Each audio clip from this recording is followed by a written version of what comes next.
Olá, meus queridos, tudo bem com vocês? Espero que estejam bem, espero que estejam animados e preparados para mais uma semana de aula, né?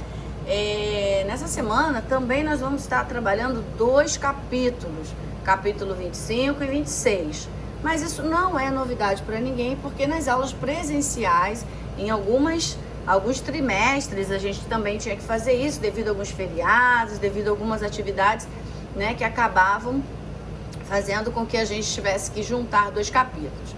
E aqui está sendo tudo muito pertinente, porque quando a gente junta 2 capítulos, é um complementando o outro. Então não tem nada saindo ali, vamos dizer, do roteiro, né, do normal, tá? No capítulo 25 nós temos qual a importância da camada de ozônio para a Terra. Sabemos que ela é de muita importância. Capítulo 26, como os continentes se formaram, tá bom? Então vamos lá. No capítulo 25, qual a importância da camada de ozônio para a Terra? Primeiro a gente precisa entender o que é o ozônio. O ozônio, gente, ele é um gás, né, de uma cor azulada, que ele acaba se formando lá na estratosfera. Você pode olhar aqui embaixo, né, no formato da Terra, você tem a troposfera, dá uma olhadinha aqui embaixo, ó, que é a primeira camadinha mais próxima da gente. Logo na sequência nós temos a estratosfera, depois a mesosfera, que a gente pode dizer que fica no meio, depois nós temos a termosfera e por final a exosfera. E aqui a gente tem o Sol, tá?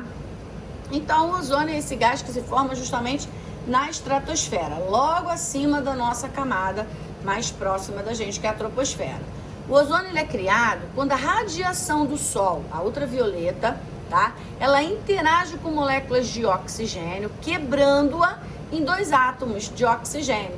O átomo de oxigênio ele é liberado, une-se uma outra molécula de oxigênio, o O2, formando assim o ozônio.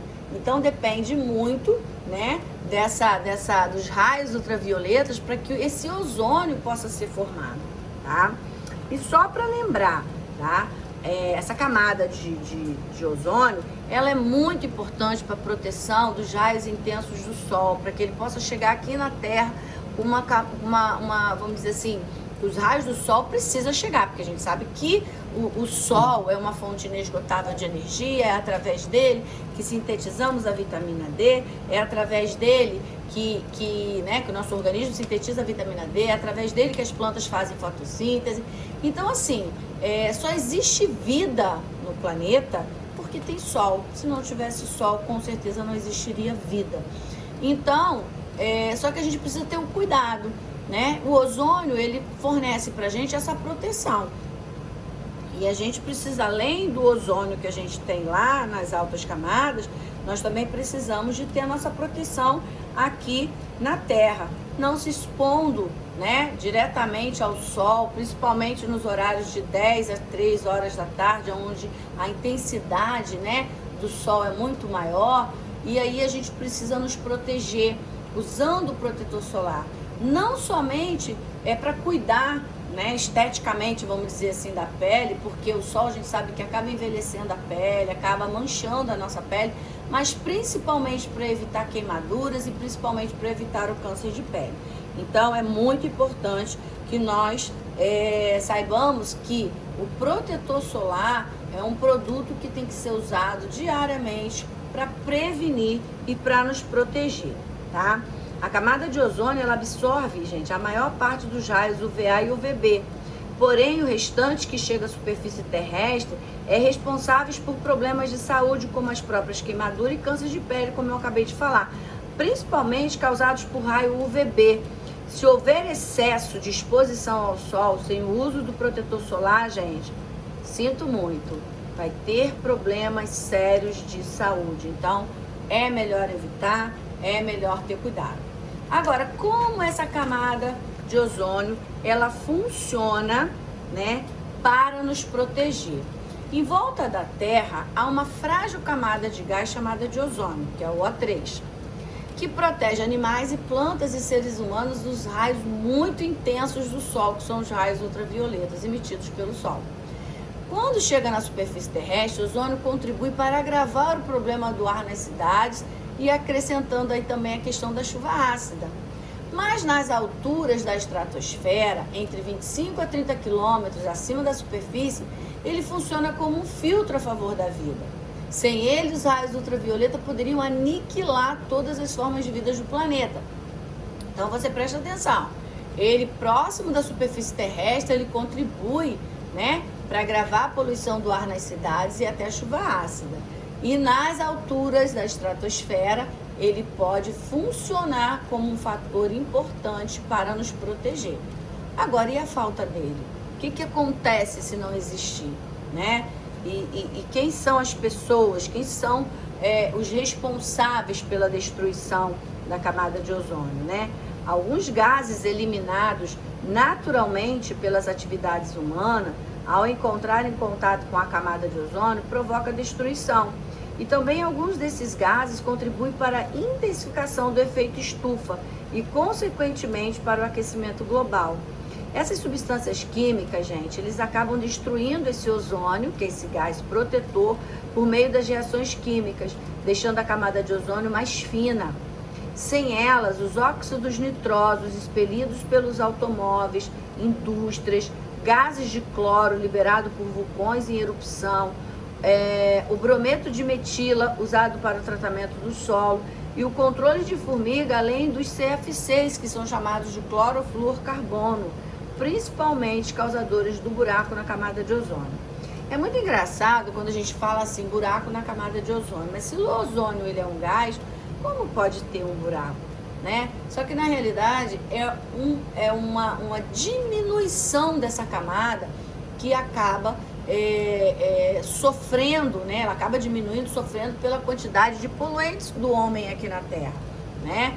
Quando ele acaba usando todos esses produtos que eu acabei de falar, né? Liberando aí, usando produtos que têm os CFCs, que são os clorofluorcarbono, os óxidos nitrosos que são expelidos aí pelos automóveis e as indústrias, os próprios gases que são liberados pelos vulcões, tudo isso contribui para a diminuição, para que essa camada acabe ficando cada vez mais fininha. Essa diminuição da concentração do O3 na atmosfera tem provocado o aumento da quantidade de raios ultravioletas que vão chegando aqui até a Terra, né?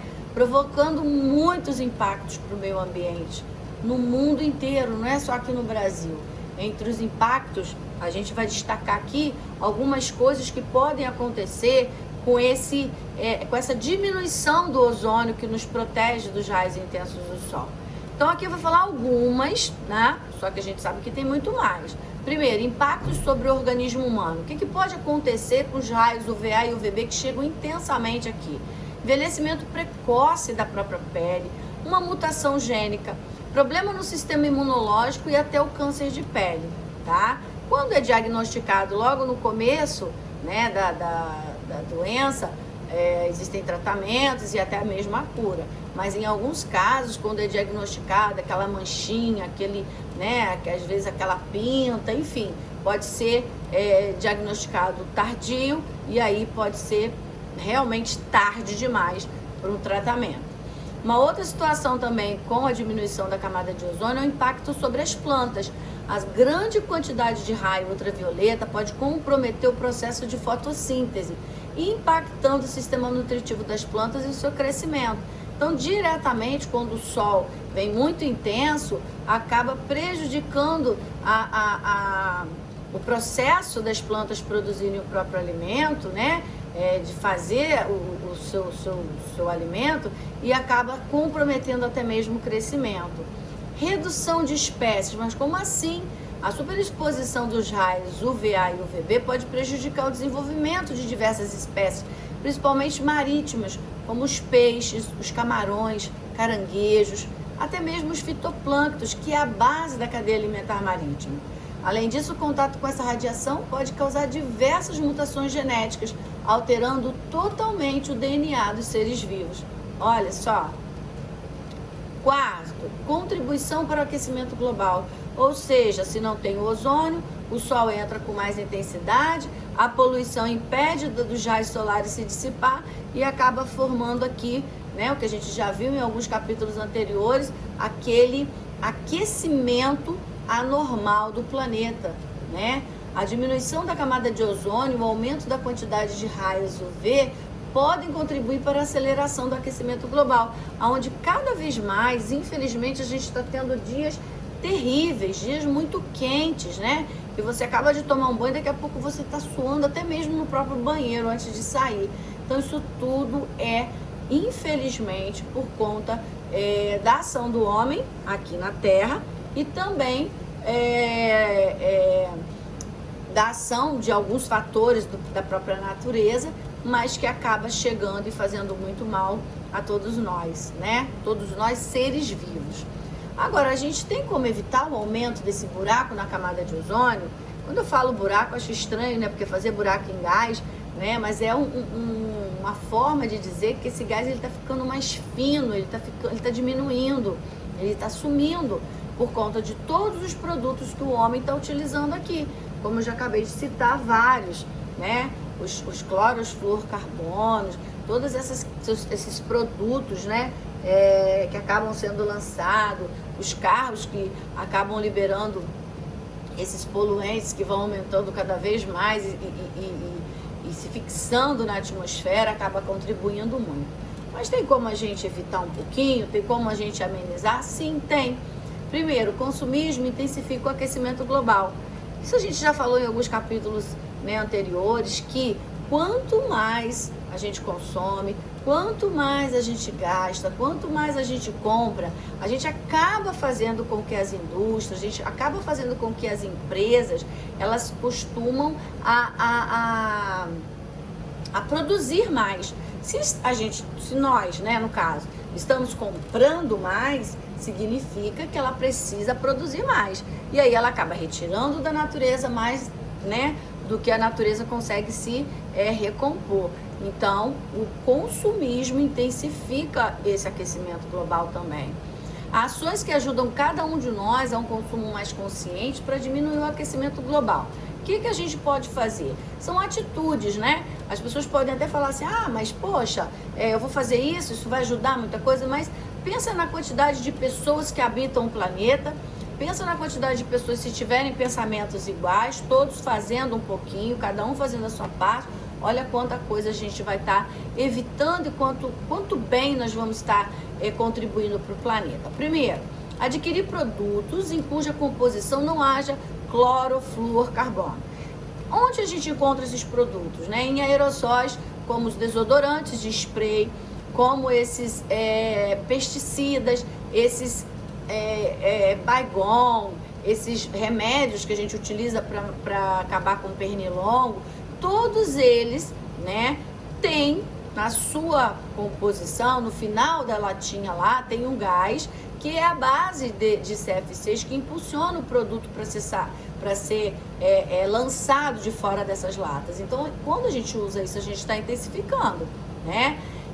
Ar-condicionados também, os refrigeradores, todos esses produtos que não são totalmente, vamos dizer assim, que tenham manutenções, que tenham cuidados, eles também acabam lançando produtos químicos que intensificam aí a diminuição do ozônio. Não comprar produtos de madeira que não é certificado ou preferir produtos de outro tipo de matéria-prima. Quando a gente fala não comprar produtos de madeira, a gente sabe que a questão de retirada, né, das árvores, a retirada das nossas matas atlântica, floresta amazônica, do próprio Pantanal, a gente sabe que isso aí também contribui, né, queimadas principalmente, para que isso possa ser lançado na atmosfera. Comprar produtos feitos de forma sustentável. É importante a gente ter essa consciência, é importante a gente saber que os produtos precisam ser produtos que são provenientes de sustentabilidade.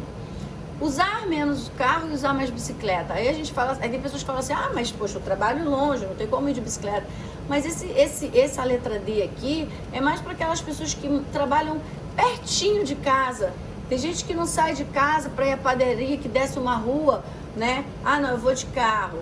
Eu vou para academia, é pertinho. Posso ir caminhando, que eu já vou me aquecendo, eu já vou ali fazendo um trabalho de aquecimento. Não, eu vou de carro. Então, isso aí a gente também pode estar contribuindo né? Quando a gente usa menos carro e usa mais a bicicleta ou até mesmo a própria caminhada. Refletir sobre o consumo de certos produtos. Existem produtos que são mais poluidores do que outros, então eu preciso ler, eu preciso entender para poder comprar aqueles que poluem menos, que degrada menos, que faz o planeta ficar pior. Então eu tenho que ter essa consciência. Comprar de empresas conscientes. Gente, quanta empresa! A gente tem a Faber-Castell, a gente tem a IP, a gente tem vários tipos de empresa que se preocupa realmente com o meio ambiente, que faz o replantio, faz o reflorestamento. Então a gente precisa dar mais crédito a essas empresas, né? Parar com desperdício.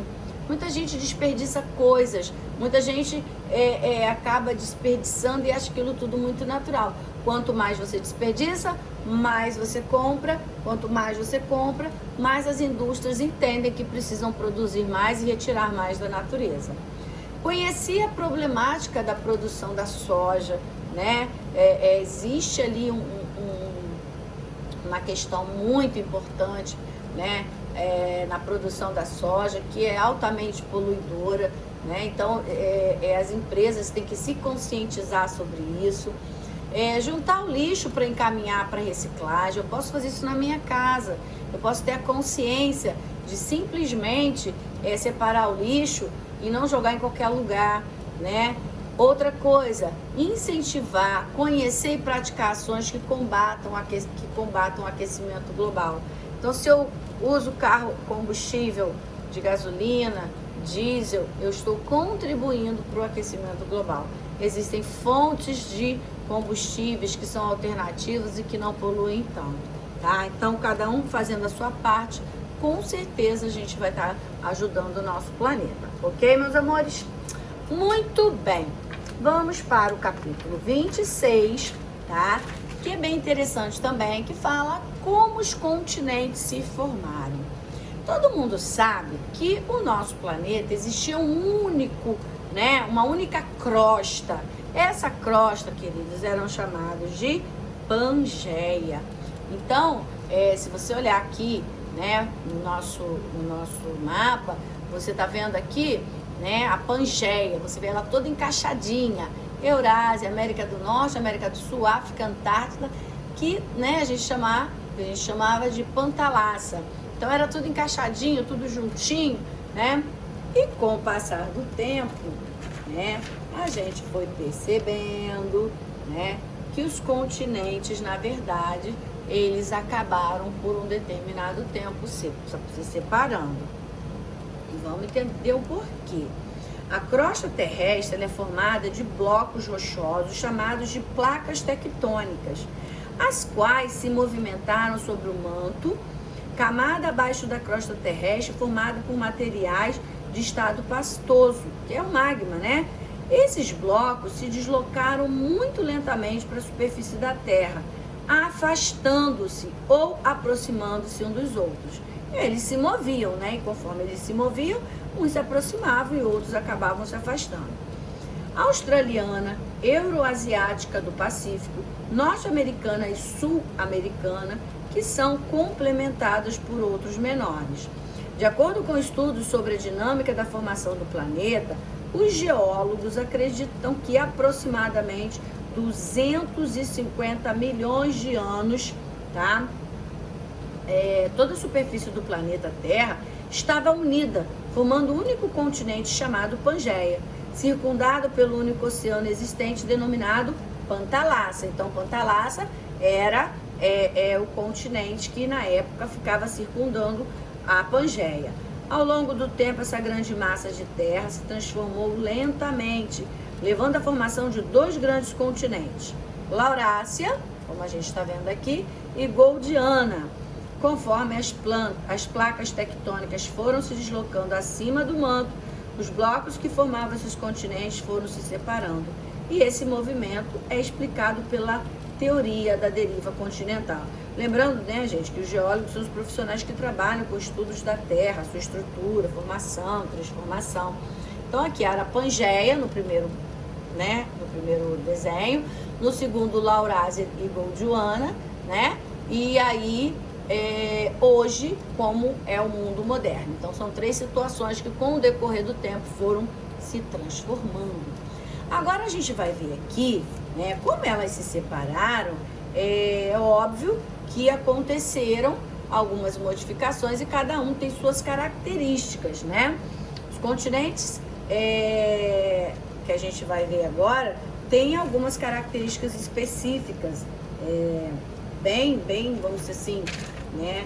Na verdade são 6 continentes e cada um tem as suas características específicas que a gente vai ver aqui agora, tá? Primeiro, o que é um continente? Continente é um pedaço de terra imerso, muito extenso na superfície do planeta, cercado por oceano e mares. Para facilitar o estudo dos fenômenos que ocorrem na superfície da Terra, os cientistas nomearam as divisões da crosta terrestre na configuração atual como continentes. Atualmente existem 6 grandes continentes. Quais são eles? Ásia, América, Europa, África, Antártica e Oceania. Lembrando, gente, que a gente não está numa aula de geografia, não, e sim de ciências. Porém, tanto geografia e ciências, elas trabalham de uma forma muito unificada, tá? Talvez vocês até possam ver ou rever, né, isso nas aulas do professor de geografia. Bom, o primeiro continente que a gente vai falar é o continente que a gente vai chamar de América. É o continente com maior extensão de norte a sul, tá, gente? Ele chega a pegar aí um tamanho bem maior, né? E por isso apresenta todas as variações climáticas do planeta, com diversas formas de vegetação, solo, relevo. Na América do Norte se localiza a maior ilha do mundo, a Groenlândia, bem como o segundo maior país do planeta, o Canadá. Olha bem, o segundo maior país do planeta, o Canadá. Na América Central, porque ele é dividido, né? Norte, Central e Sul. Na América Central tem origem a civilização maia, uma incrível sociedade que se destacou pelos avanços demonstrados na arte, na própria arquitetura, na matemática, bem como na medicina. Os maias foram, assim, realmente sensacionais, né? Já na América do Sul, por sua vez, localiza-se a maior floresta do mundo, que é a floresta amazônica, e a região de maior biodiversidade do mundo, tá? A biodiversidade está ali separado ali, tá, gente? Mas é junto, tá? Desculpa aí. Bom, o segundo planeta, olha só, já tô lá, tô falando tanta aula que a gente vai gravando durante o dia que a gente acaba depois... Enfim, nós vamos falar do segundo continente, que é o continente europeu, com extensão de 10.180 milhões de quilômetros quadrados, clima e temperatura predominante, apesar das variações climáticas que vão desde o clima mais frio, né, na região norte, até o clima mais ameno, no sul. A Europa é o berço da nossa cultura. Nesse continente, a União Europeia é o maior bloco econômico mundial, do qual apenas 28 países europeus, num total de 50 países, fazem parte, tá? Então já é o segundo continente. O terceiro continente, nós vamos falar, é a Ásia. O relevo da Ásia, gente, tem principalmente planaltos, planícies e alguns mares dentro dos continentes, tá? A extensão da Ásia é tão vasta que quase 1/3 da extensão de terra do planeta faz parte desse continente, que contém 11, olha bem, gente, 11 fusos horários. A Ásia também se destaca em termos populacionais, onde os habitantes representam quase 50% da população do mundo. Curiosamente, o país com o menor número de habitantes do mundo se localiza na Ásia e trata-se da Mongólia. O outro país, olha, gente, o outro continente é a África. É o continente mais pobre do mundo. Infelizmente, são 6 os países africanos de língua oficial portuguesa, né? Então nós temos Angola, Cabo Verde, Guiné-Bissau, Guiné Equatorial, Moçambique, São Tomé e Príncipe. Infelizmente, é um país que, né, não é desenvolvido. O outro continente é a Oceania. A Austrália é o maior país da Oceania, ocupando 90% de toda a sua extensão. A Oceania é conhecida como Novíssimo Mundo, tendo em conta sua descoberta a datar de 1770. O único país continental é a Austrália. Os demais são ilhas, como a Nova Zelândia. O clima predominante é quente e bastante úmido. E para finalizar, o sexto e último continente é a Antártica. Tá? Ali está a Antártida, também não está correta, é a Antártica, tá? Fica no extremo sul do globo terrestre e tem aproximadamente 14 milhões de quilômetros quadrados do território, o qual não pertence a nenhum país. É o continente mais frio e seco do mundo, sendo considerado um deserto frio, tá?